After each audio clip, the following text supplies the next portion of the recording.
Edwards. I am the global coordinator for the New Deal for Nature and People. The idea that we can transform our economies, our societies, to protect and restore nature, and also help contribute and tackle the fight on climate change as well. Now, I think today is, to me, feels a very special day. As we sit in here, world leaders are gathered, just a few halls down, and in a very kind of unprecedented way, with some real unstoppable momentum on climate change. We're all very, very familiar, I hope, by now, with climate science, with what it means to our well-being, what it means to the global economy, what it means to society, and the very existential threat that it creates to humanity as well. What we'd really like to discuss today is how does that link to nature? What we're seeing and what we have been seeing in the last decade is a real movement growing on climate change to create that momentum that we have today. We're starting to see that on nature as well, but we know that the numbers are really disturbing, whether that is 1 million species facing extinction, whether that is 68% of wildlife populations that have declined since 1970, and whether that is the impacts on nature to human health. The pandemic that we face right now has its roots in nature loss. We are feeling the impacts of the loss of nature globally and locally and in our lives as well.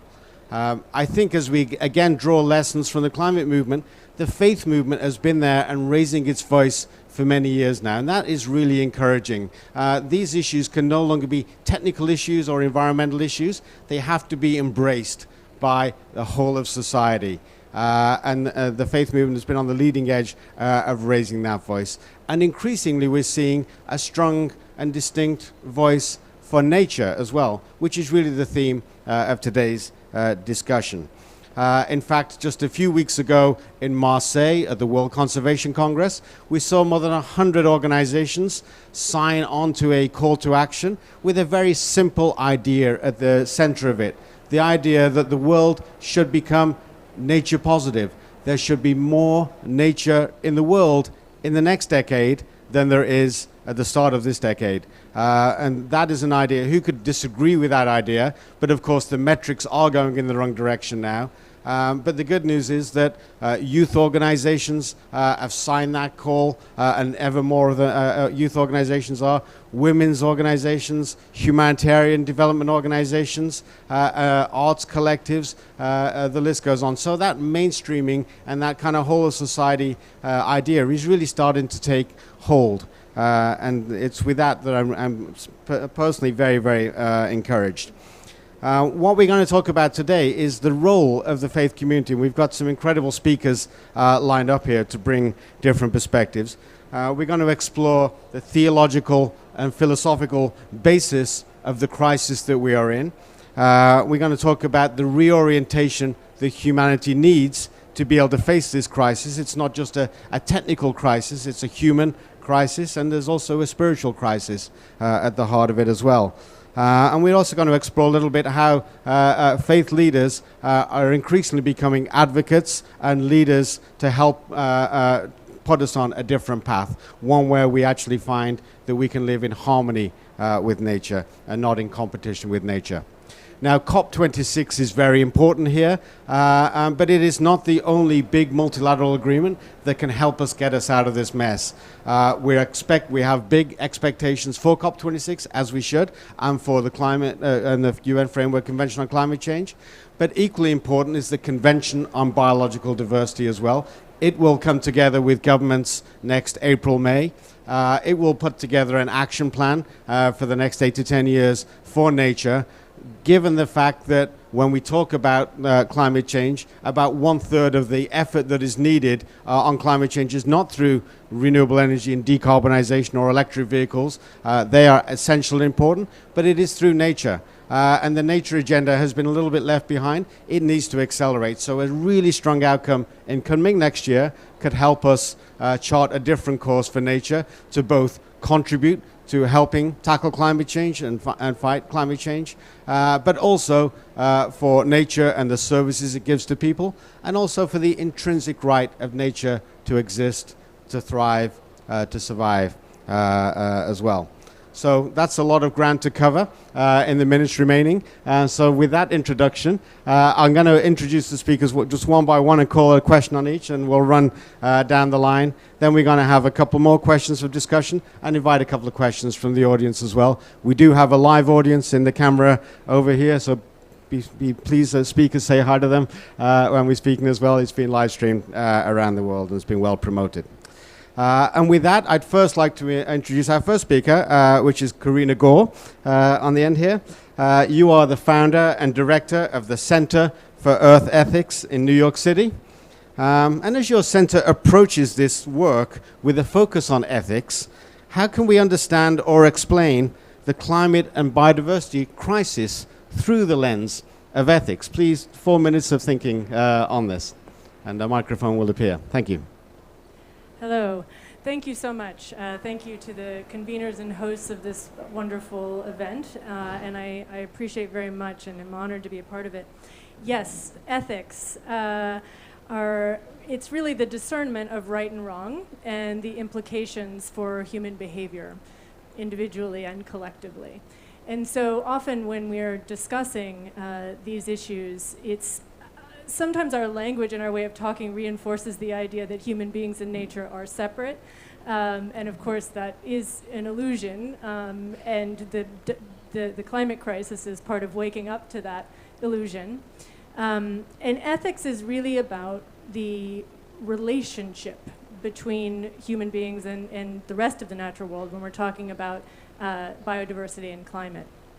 And so as faith voices have expressed in different ways, we don't need to fix nature so much as fix our behavior towards nature.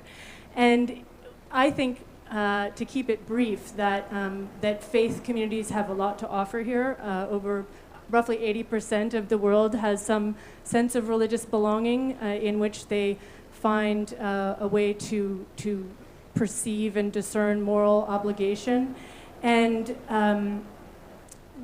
it has a countercultural force. We now know that, of course, we're living with the result of a value system in which development has come at the expense of nature and at the expense of justice towards certain peoples, poor peoples, and future generations of all people. And I think what faith communities can offer, I'll lift up 3 concepts to change our way of thinking about time, place, and being. Time, we obviously need to be thinking longer term than many political leaders are naturally inclined to do because of who they're responsive to. And we need to be also aware of the present moment, because we hear these timelines set up 2030, 2050, and sometimes those too are used as a kind of illusion that we can put this off. So time in terms of long term, but also the present. And this is a metaphysical exercise that faith leaders certainly have some specialty in. Place is important in the same way that we see the political conversation being a little skewed around the notion of time. We also see place, that sometimes very good commitments that are being made on the basis of offsets that are planting trees elsewhere rather than dealing with the land within the political place that the nation is dealing with. This is very important because that relationship to place is exactly what needs to be restored. And so on that level, we want people in terms of the political leaders to connect to their own place, as well as asking faith communities to connect more deeply to place. And finally, being. Being goes to the value system, and it is obviously the case that we have had a value system that has put an emphasis on individuality, materialism, this sense of progress that has to do with getting more stuff. And that's often attached to a kind of status that doesn't really align with happiness. And so it's important, as the Earth Charter, for example, stated, that we have a concept of development in which human development is about being more, not having more. And in that sense, of course, faith and spiritual traditions have often been the source of sacred texts and teachings, ritual and ceremony, and gatherings to kind of shift that consciousness. So thank you so much for the opportunity to speak a little bit about that. Thank you. Thank you so much, Karina. Thank you. Let's come back to time, place, and being as well. There's some really interesting framing there that we can draw and drill a little bit deeper on. Let's hear next from Dan Perel. Dan is the UN representative for the Baha'i international community. The Baha'i UN office works a lot to support and encourage multilateral engagement at the UN. Given the current challenges to the multilateral system, Dan, question for you. What can we draw from Baha'i teachings in order to come together to address climate change and to protect nature?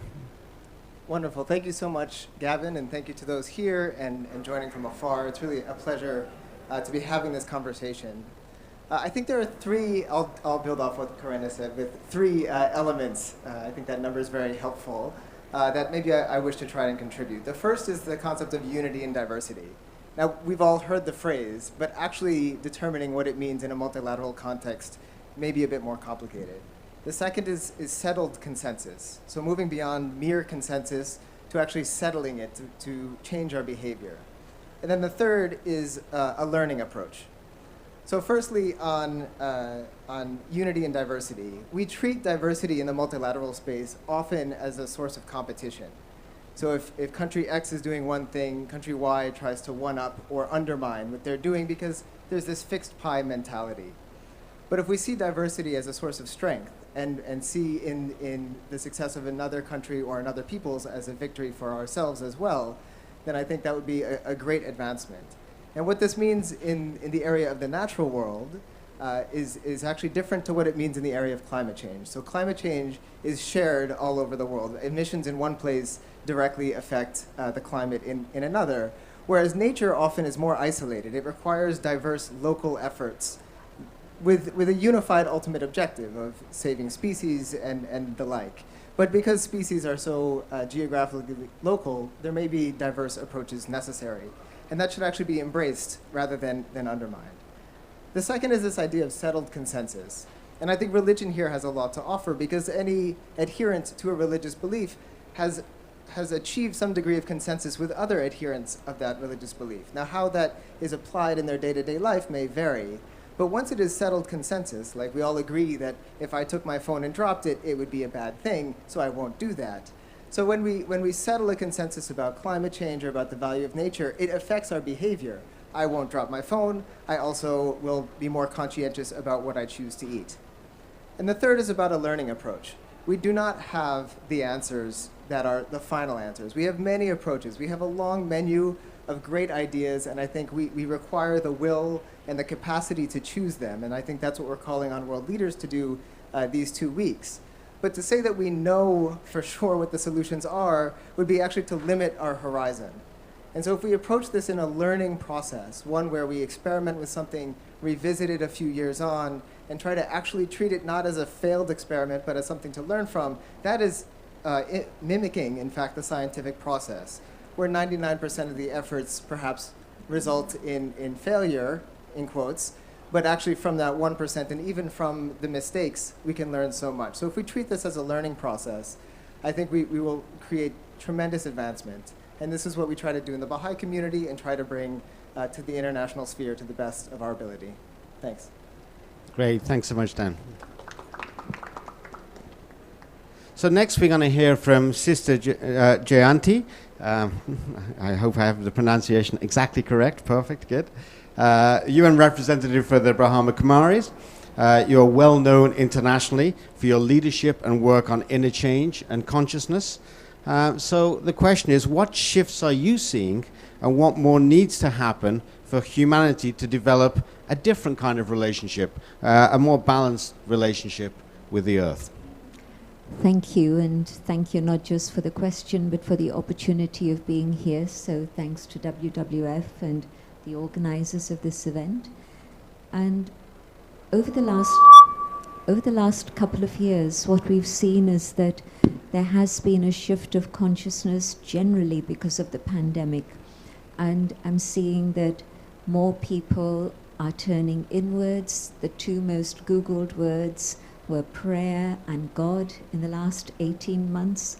And so I see this as a big step forward in our movement towards transformation. But also I'm seeing that in terms of the faith-based organizations, there's a greater consensus. If we think about theology, then theology is very, very different from east to west, north to south. But when we think about the crises that the human species is facing, then I see that all of us are united in the awareness that there has to be transformation and it has to be on an inner level. And whatever starts inside is going to reach outside.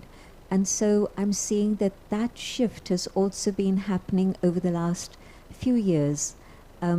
We started talking about inner consciousness impacting climate and biodiversity many years ago.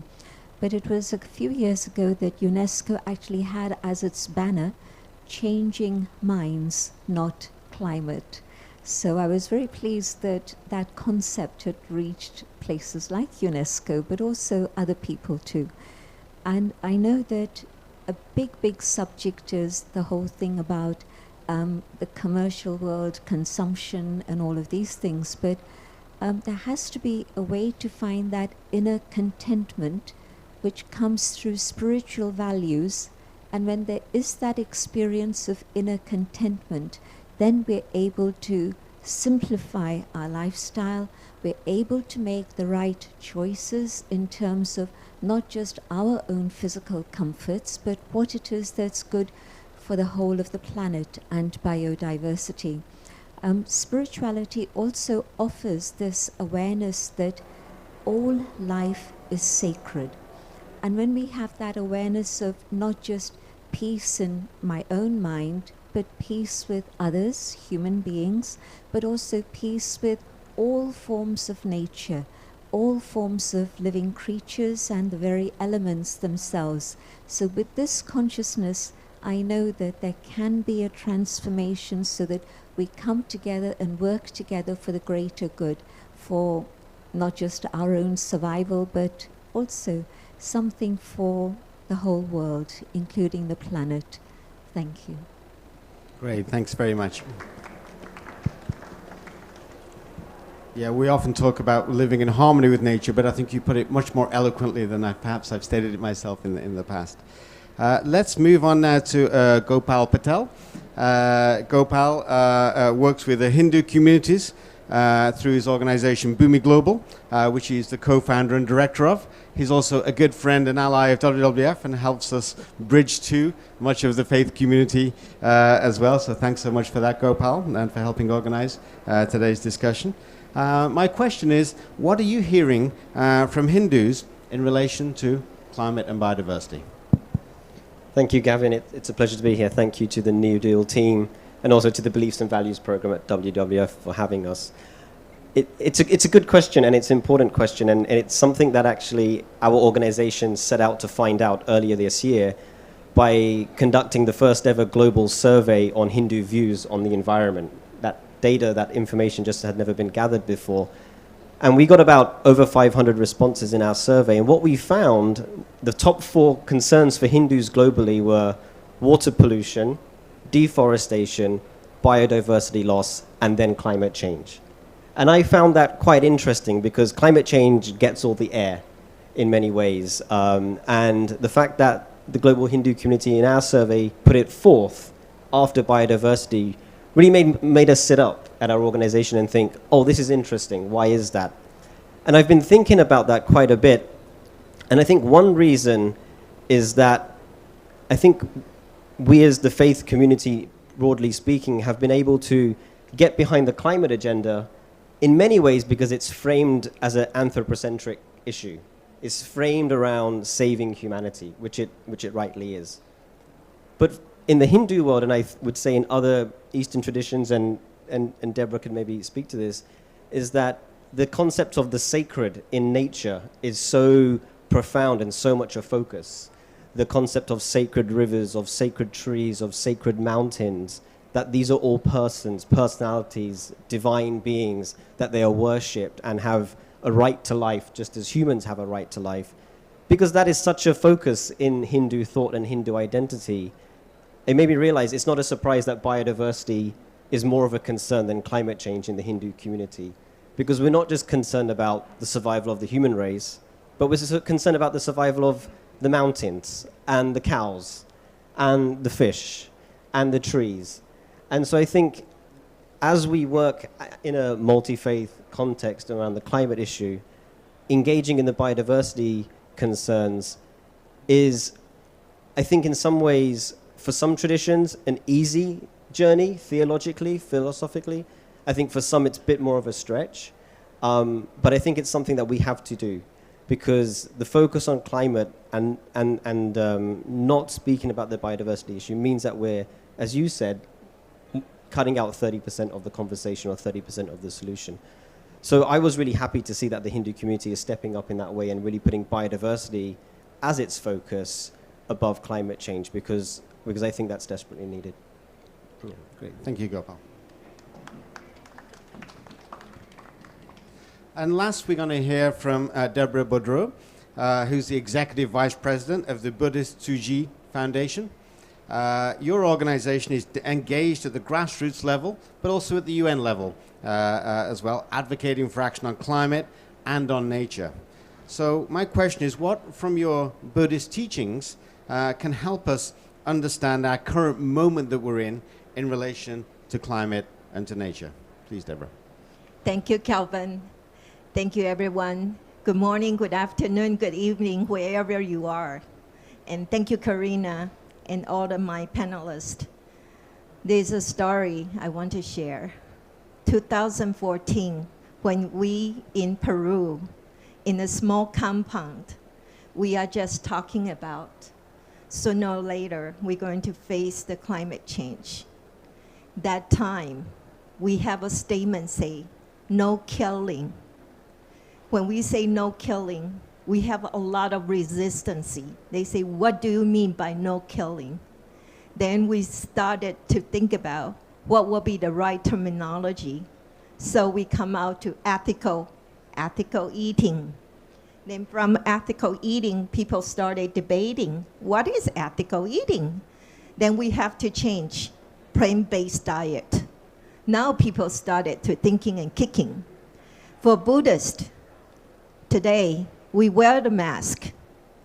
How soon we've been asking we're going to remove our mask.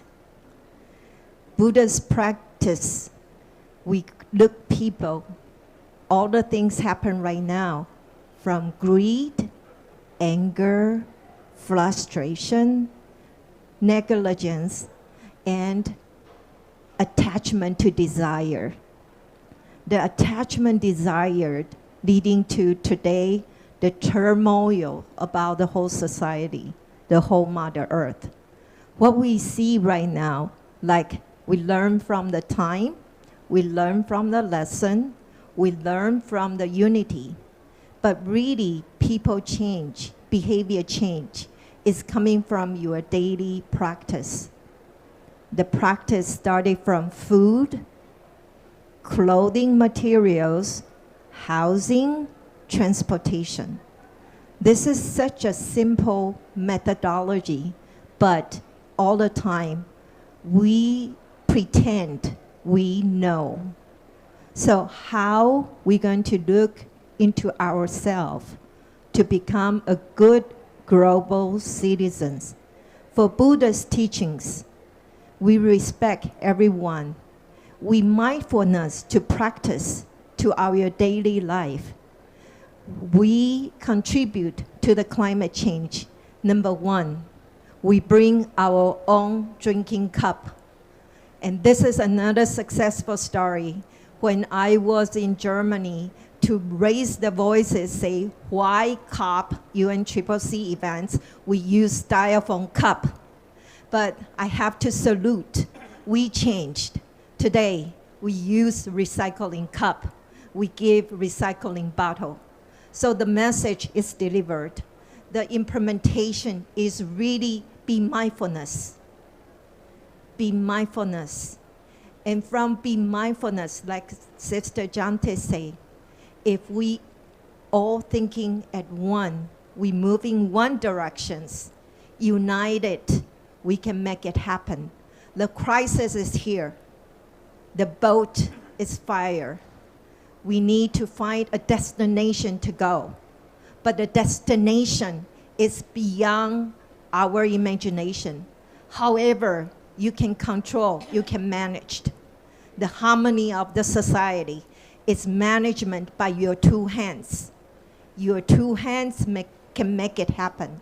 So, summarized, united into one heart. Everybody be mindful. If we move the action now, we can make it happen. Thank you. Thank you so much, Deborah. So we've covered an awful lot of ground here, from the spiritual and the personal to the personal decisions we make, to our agency to be able to influence wider as well. Maybe we could take a step back and say, what do you see are some of the big opportunities that are unfolding? We've got an incredible wealth of experience here that have been working and advocating, encouraging on climate change, encouraging us to look in the mirror to ourselves as well. What are the personal opportunities or the big kind of timeline opportunities this week, next week, and in the next few months that you see? Would anyone like to reflect on that question? What opportunities are bound for us? I'm seeing that all the things that have happened through this year in terms of the fires, the floods, etc., it seems to be a big shake-up and a wake-up call for humanity. And so I think people are now asking governments to do something about this. And they might not always understand between biodiversity and climate change. I think that's another step in education and raising awareness. But certainly they see the impact of what we've done to the climate and the whole cycle of nature being disrupted. And so I see this as actually a big opportunity for coming to a consensus and a decision about what steps we need to take. Thank you. Thank you, sister. Please, Deborah. We see the opportunity to change, the opportunity to learn what we have and do your own inventory. What do you have from your home? What do you have from yourself? What do you have from your community? From that, you stop, listen, hear, and see. Hear by using your eye to hear. See by using your ear to see. So you can really reflect what we have about the environment. So great lessons and reflect ourselves. The door is open. The opportunity is right there. Our founder, Master Zeng Yan, always saying, this is the best time to turn our wisdom into consciousness and practice with compassion. So that will be a good lesson learned from pandemic, from natural disaster, to protect our nature life. Thank you so much, Deborah. Brilliant. Karina? Hi.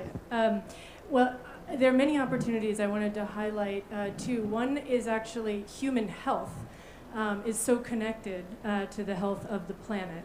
And we can see this specifically in several ways through climate. The same activity that is the main driver of the climate crisis, which is the burning of fossil fuels, also creates this localized pollution that harms human health.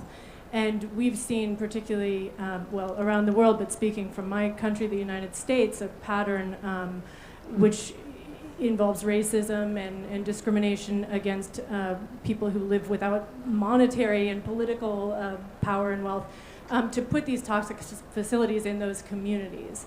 And so there's an opportunity to see that we can actually take care of our neighbors and our whole society better in terms of human health as we stop the pollution causing the climate crisis. There are other health aspects as well. For instance, the food system, of course, we know is responsible for, I've seen between a quarter and a third of emissions. There's so much waste. There's also many elements in the food system where people are eating food that's making them sick because of the same industrial monocropping chemical processes that are bad for the planet in these food systems. And so we now have, of course, hunger and malnourishment is a huge problem, but obesity is increasingly a problem from these processed and poor quality foods that come from the system. So we have an opportunity in looking at the planetary health and solving that food system contribution to it to help the health of people as well. And so finally, I just think that we have an opportunity to make our value system and the way that we talk politically match the things of real value.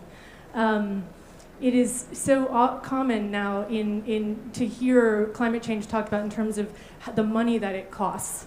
And it's more and more people, I think, have this reaction of, well, hang on, it's not just the money that it costs. How can you possibly calculate this just in terms of money? And so I think that it's generating a conversation in which we can talk about the value, cultural value, spiritual value, a sense of purpose and alignment in life that one can feel a peace of mind about. And so in that sense, it also goes back to health, because peace of mind, of course, is related to mental and emotional health. So those are some of the opportunities that we have. Hey, thanks, Karina. Go ahead.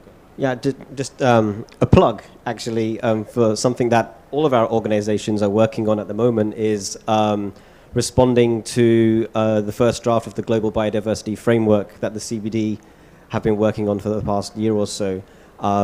That's a real opportunity, and we have a group of about 60 faith-based organizations who are working around the UN system to ensure that spiritual and religious values and frameworks like Karina has been talking about and others are reflected in the new framework when it's adopted finally in Kunming in the spring. And I think that's a real opportunity, because in the current draft of the framework, we were all surprised because it talks about the world in the old ways, which is humanity and nature are separate. And nature only has value because of what it provides to us as people. And we as the faith community at the UN who have been advocating on the biodiversity framework have been pushing this narrative that framing is wrong. That framing is outdated. That framing is the framing that got us into this problem in the first place. And we need to shift to this understanding that we are interconnected, we are interdependent with nature, and nature has a right to exist just as much as we do. And that's a huge opportunity, because the framework is still being drafted. They're still open for comments and feedback. And I think as the faith community want to step up, as we have done in the climate space, there's a real opportunity there with the CBD process over the next 6 months to ensure that our values are reflected in the new framework, which will be in place for the next decade or so. Great, thanks, Gopal. Thank you. So, just building off of what my fellow panelists said, with which I certainly agree and would lend my voice. So far be it from me to state what future historians would write, but I suspect that there was a pattern that emerged out of the COVID pandemic, and that is that in the first part of it, before the vaccine, there were, of course, exacerbated inequalities. There were a whole host of issues, and there were also exceptional narratives that we needn't get into that were between nations in some respect. But once there was a vaccine, we saw that the human element really deepened the inequalities, deepened the divisiveness in the world, and it's now called vaccine apartheid. We have all this language around it, which I think is very reflective of an underlying unrest. But in this lies an opportunity. When we have a shared challenge, like a virus to which we need to respond, we are able actually to come together and sacrifice some of our momentary comforts for a greater good. And yet, once the human element becomes perhaps too engaged, we can really muck that up, to be kind, in a way that I think we have to reflect on and learn about. One other thing that I think emerged from the pandemic that gives me a sense of optimism is local action. We saw that we couldn't rely sufficiently on neither the global nor even the national level institutions, and we had to take action very locally. I think there's a tendency, particularly through religion, to trust the institutions and to rely on the institutions to do things that perhaps communities and individuals can just take action and do on their own. And I think we saw that during the pandemic, this real galvanizing force through social media, through friendships, through families, that is something that we can really build on. And I'm hopeful that we will take the lessons from that one space and bring it into this one and others as we collectively confront the multiple challenges that humanity is facing. Great, thanks so much, Dan.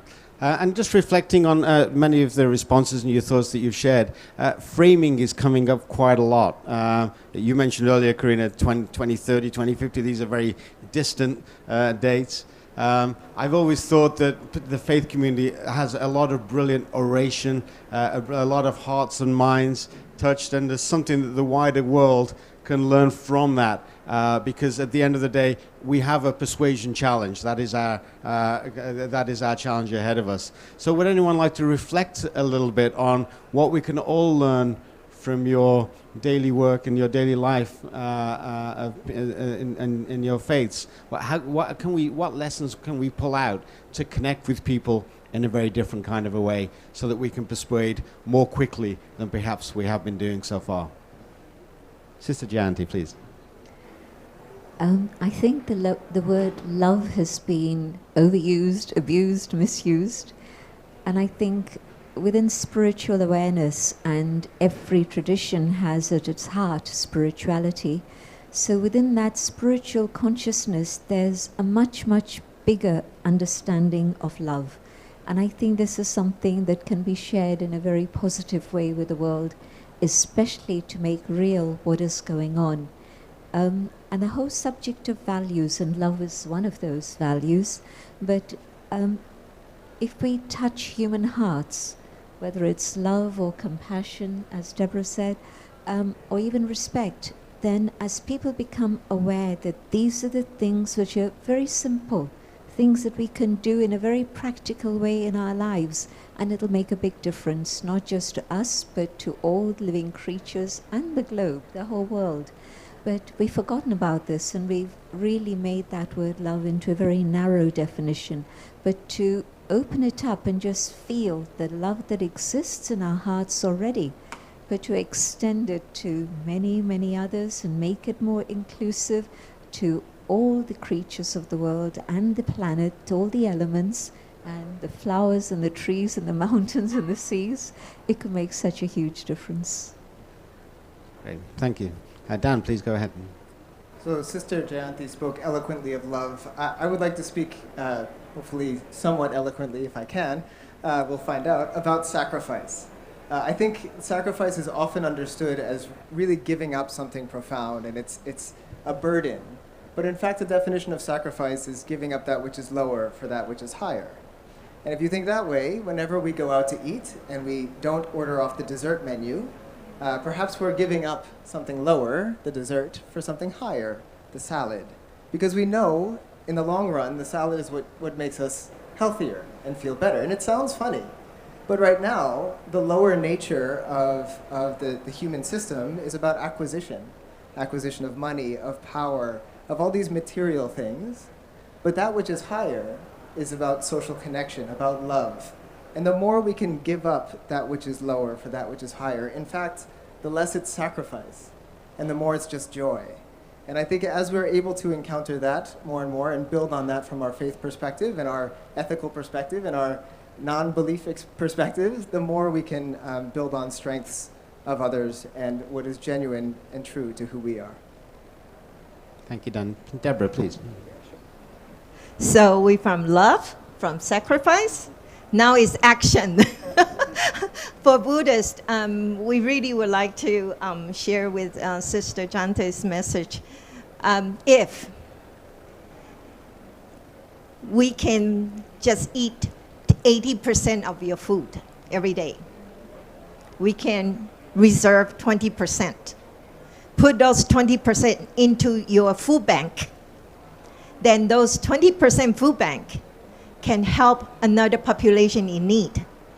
So try to count all the scientific number using that 20% to count how many biodiversity, how many forests, how many animals we're going to save. And those data is scientific data. So through the love, sacrifice, and we put into action, then we can be able to collect all the plastic, and then we have all the message, how many animals sacrifice their life every day. And through the saving those excess, I call excess food, we can reduce the hunger. We can create an opportunity for equal food access. So we need to put into action to think about every day what you can do when you eat your food. And of course, healthy diet, no overeat, and no necessity weight. So we can take care of our health and also take care of the mother nature and also support the biodiversity. So action. Seems like we're all going for one word answers. No pressure. So I'll give one, which is a form of action, which is from the Hindu tradition of service. That we are here to serve. We are here to serve one another. We are here to serve the earth. We're here to serve the divine or God or whatever we may call them. And through a spirit of service, we can sacrifice, we can live in love, we can have action. And Bob Dylan did say, you have to serve somebody. Whether you're serving the government or your partner or the tax man, we're always serving in the world. We're always having to give ourselves to someone or something else. And so this element of service is so intrinsic within the Hindu community, because if we're all serving, it means we're not accumulating, we're not over-consuming, we're not hoarding for ourselves, but we're seeing how can we help other people? What does the earth need of us right now? And I think that's such an important thing that we've actually just lost. I think we have it in all of our traditions. You know, we talk about helping others so much, but we've just lost it somehow. You know, I think, Corinna, as you said, we've become so individualistic. It's all about us. It's all about what I can do. But the spirit of service and love with sacrifice and action can be great. And I'm wondering what, Corinna, word you're going to give us. I don't know if I have one word. Well, connection would be a good one. Has that been used yet? No. I just am struck by that we're in this WWF pavilion, and in thinking about connection to nature, there's a good opportunity, there are wonderful experiences and perspectives to share from the change in human consciousness from that deeper connection to nature. So think for a moment to contextualize science. You know, we are called together in these COPs with these IPCC reports, and the scientists say, and the scientists tell us, and the scientists report are very common refrains. And science is, of course, very important, but one element of it is just careful observation of nature, the natural world, the laws of nature. So we should understand and communicate, I think, from other places that that's what we're talking about. We're not talking about some disconnected, technocratic, database. We're talking about communion and observation and perception of the natural world of which we are a part. And it's been said that indigenous knowledge, the knowledge in traditional indigenous communities, is like a twin of science. I think Vine Deloria first said that, Native American theologian. And others have said similar things. And why is that? Well, of course, in some ways, it adds spiritual and cultural into it. So that's that connection with people. But in other ways, there is that careful observation. And so I've been thinking about how for example, the Winnemem Wintu people in northern California call themselves the salmon people, connecting to the salmon, watching the salmon. And it doesn't necessarily mean, with all due respect to veganism, and thank you very much for that example and paradigm, doesn't necessarily mean they don't eat those salmon. They revere them, and they also take care of their habitat because they care so much about them and the connection to their own bodies as well as spirit. So anyway, that's one example. The Gwich'in people in the Arctic, who fought so hard against the oil and gas drilling expanding in the Arctic, in part behind the belief and values in the caribou, their connection to the caribou that are from that part of the Arctic, that they also hold to be connected to their people and who they are. And so I believe that with WWF bringing to attention these other living beings, these life forms, and allowing us the way to connect to them by understanding their well-being is part of the planetary well-being, is part of our own well-being on many levels, is really powerful. And I think we can learn from, as we do at Center for Earth Ethics, from those examples of those traditional indigenous peoples, and think that actually, this way of life that many of us are so used to in these highly industrialized developed nations and so on, it's not going so great for a lot of people with anxiety, with depression, with isolation and loneliness. There is a wonderful opportunity for faith and spiritual communities to really go for that connection, to bring us back into balance. Thank you so much, Karina. Actually, when I reflect on my own journey in conservation, very similar, working with the First Nations Indigenous people in Northwest Canada who were sacrificing a lot to help try and protect a specific area of forest, and doing it in a very different way than I could possibly imagine. Revering salmon, revering when they did go hunting as well. It really helped change my beliefs and values and get something very deep inside me, which still drives me to this day. So there's an awful lot we can learn by working with others. And I think we've heard some amazing words here to connect. I'm going to try and get them all right. Sacrifice, love, service, and action as well. Another favorite word of mine too. So with that and that quite rich discussion, I'd like to leave a few minutes left to open it up to the audience. Perhaps you've got a question, a comment, or a word for one or any of the speakers here today. Do we have a question from the audience, and do we have a way to get a microphone to anybody in the audience as well? I'm just looking. A question. Please go ahead. Thank you. My name's Husna Ahmed, and I've got a question. Can you hear me? I've got a question actually targeted at Karina, but I'm not sure if other panelists might want to jump in. You mentioned that finance wasn't that important, and you're talking from the US perspective. So my question to you is that those from the Global South are very conscious of the fact that they had no responsibility for climate change.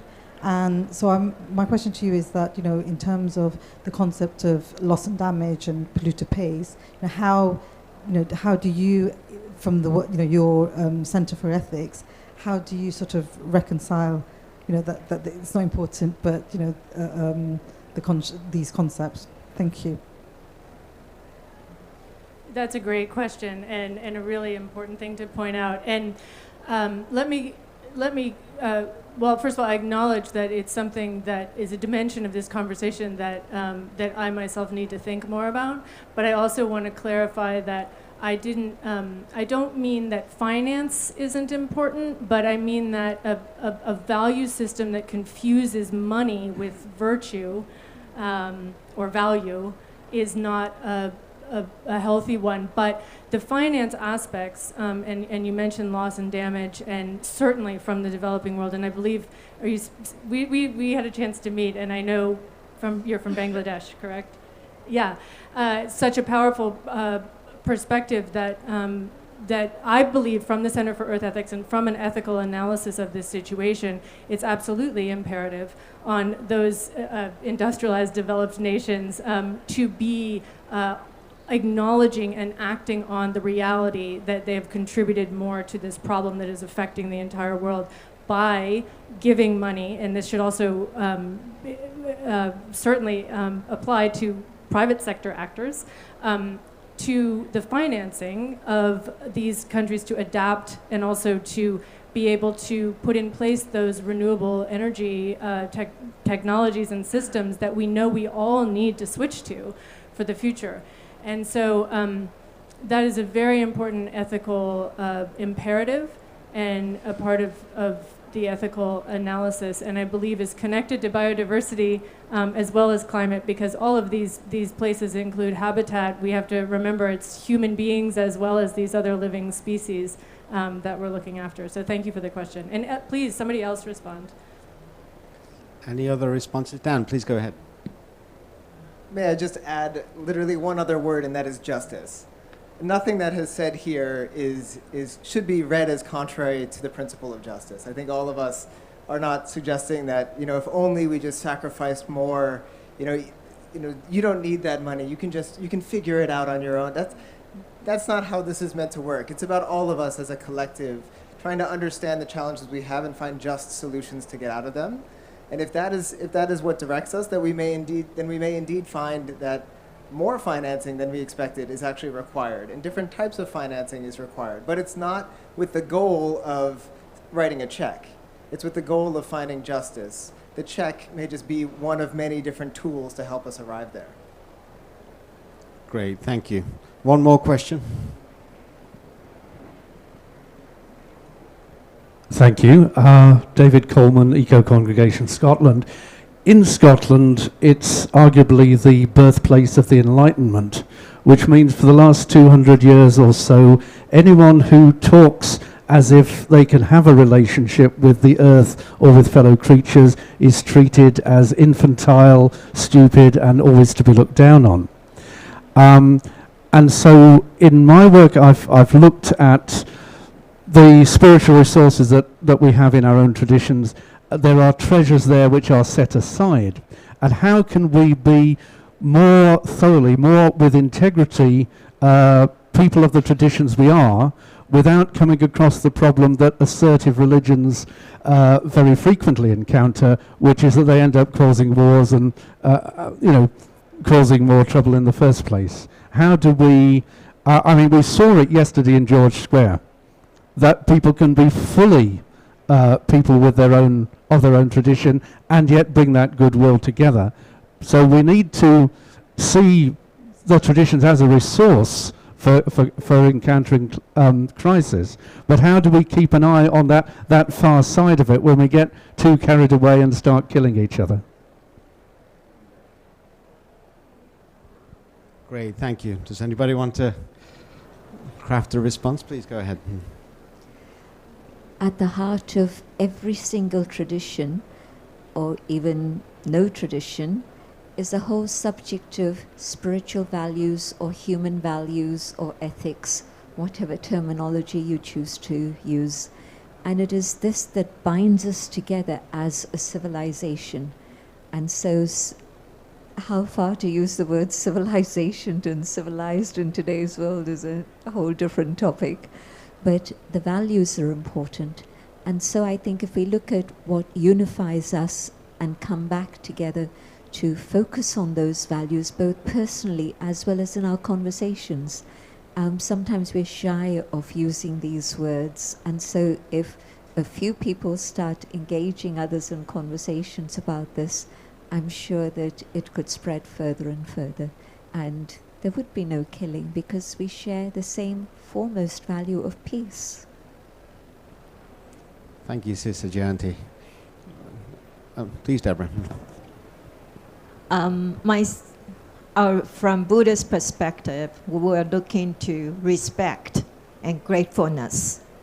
We are grateful for what we have, and we are very grateful that we can be here together. And this kind of opportunity, every one of us, we can have different opinions. We all coming from different country. We born from different place.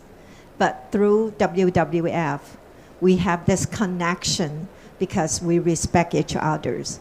We respect your participation, and we're grateful for you spend the time with us.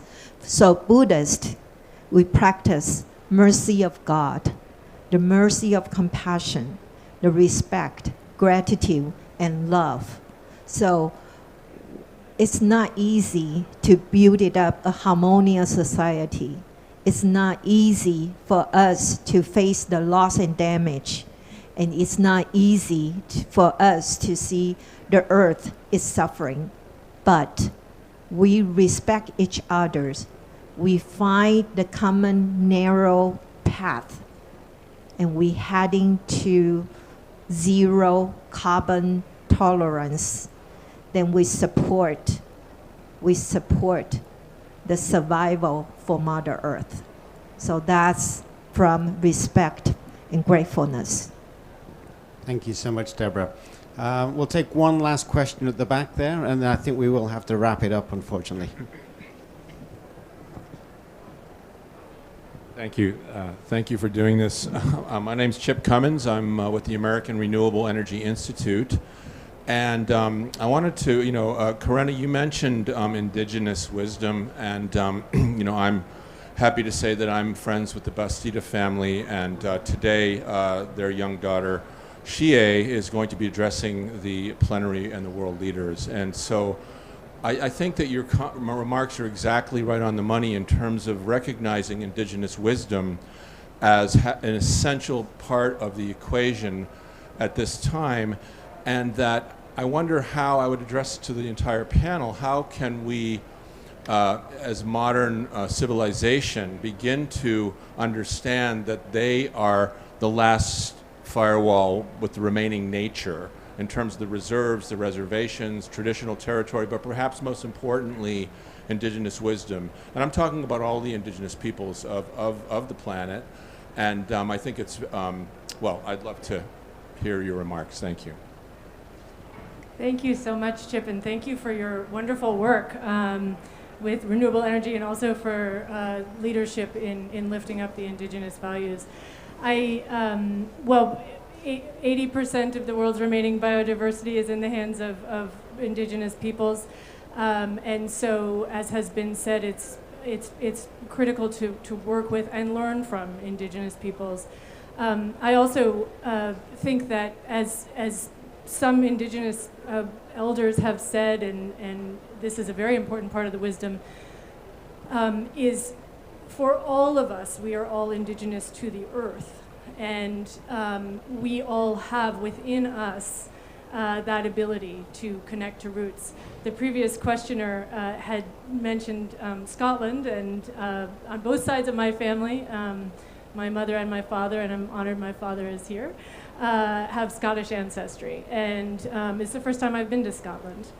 And so I believe that as much as I might feel those roots ancestrally, I also live where I live, and I have a watershed, and I share the air and the water and the land, the soil with other species of beings around. And that is where I can also find my connection. And so I think one thing that we need to learn from indigenous peoples is that we can live ourselves in deep connection with place, with taking care and communing around us in that way. And if that kind of consciousness shifts, and this goes back to something that I mentioned at the beginning about how these commitments from nation states are very sometimes they rely on offsets, and we are all interconnected as a world, of course, and to plant trees on the other side of the world is a good thing, but we need people to be taking care of where they are now. And so that wisdom and strength of indigeneity goes deeper and broader in that way as well. So thank you for bringing it up. Great, thanks, Karina, and thanks for bringing us full circle now. So it's time to wrap up the discussion today. Just one final reflection. There are incredible opportunities and must-do things that world leaders and we can all take from the next 2 weeks. There is a must-do opportunity at COP15 in coming next year to put together that global biodiversity framework that Gopal mentioned from an input from a faith perspective as well as many other perspectives as well, so that we can see a world where there is nature in recovery. We are in a nature positive world in the next decade, a more equitable world, and a world of carbon neutrality, of net zero emissions as well. That is the big aspiration that I think we all need to push towards. Finally, I'd like to thank our illustrious panel of speakers, very rich, very deep conversation. We've touched on connectedness, we've touched on commitment, sacrifice, we've touched on love, we've touched on service, and we've also touched on action as well. So I think please do take those 5 words away, reflect yourself on what you can draw inward from those for your own inner strength, and then take that strength out into the world here and beyond. And let's keep this conversation going. This is a very unusual kind of gathering for WWF, but in a conference like this, let's take it out there, and let's take our beliefs out and evangelize them and move the world to where we all know it must be and it has to be as well. With that, thank you very much, and please give a warm welcome, so a warm round of applause to our panel. Thank you. Thank you very much.